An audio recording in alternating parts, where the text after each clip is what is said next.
SM साहब, ये जो आपकी सजेशंस हैं, क्या ये उस प्रोग्राम से मुताबिकत रखती हैं जो आईएमएफ का प्रोग्राम है? क्योंकि नॉर्मली हमने ये ऑब्ज़र्व किया कि जब सजेशंस आ रही होती हैं आप जैसे कम्युनिटीज़ की तरफ से या एक्सपीरियंस रखने वाले लोगों की तरफ से, उनको एक स्ट्रेस ये आता है कि हम तो आईएमएफ को फॉलो कर रहे हैं, चाहे उसमें गवर्नमेंट अपना एक्सपेंडिचर ना कम करे, बट एक रीज़न होती है उनके पास। देखिए, अब अगर सिर्फ हम आईएमएफ पे रह गए तो फिर आप आईएमएफ के प्रोग्राम में से कभी भी नहीं निकल सकते। जो जून 2027 में खत्म हो रहा है, हमें एक और आईएमएफ का प्रोग्राम लेना पड़ जाएगा। तो हम अपनी भी सारी जो गलतियां हम आईएमएफ पे डाल देते हैं और उसी पे लेके बैठे रहते हैं। हमें बहुत मेहनत की जरूरत है।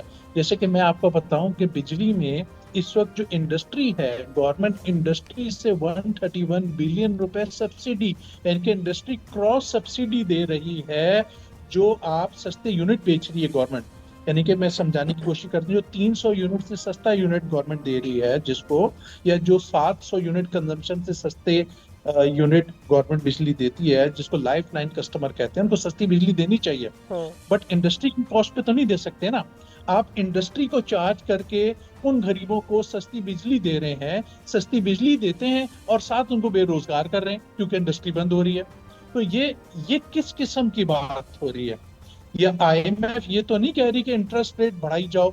इस वक्त जब आपका सीपीआई इंडेक्स, आपका जो महंगाई का रेट है वो 2.7% है दिसंबर का, तो इंटरेस्ट रेट आपने 10.5% क्यों रख लिया हुआ है?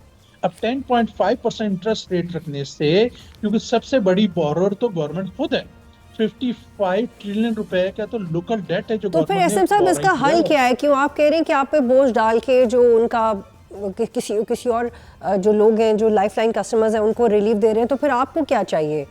अगर वो आप पे बोझ नहीं डालेंगे तो फिर वो उनके पास क्या ऑप्शन है, उन्हें क्या करना चाहिए?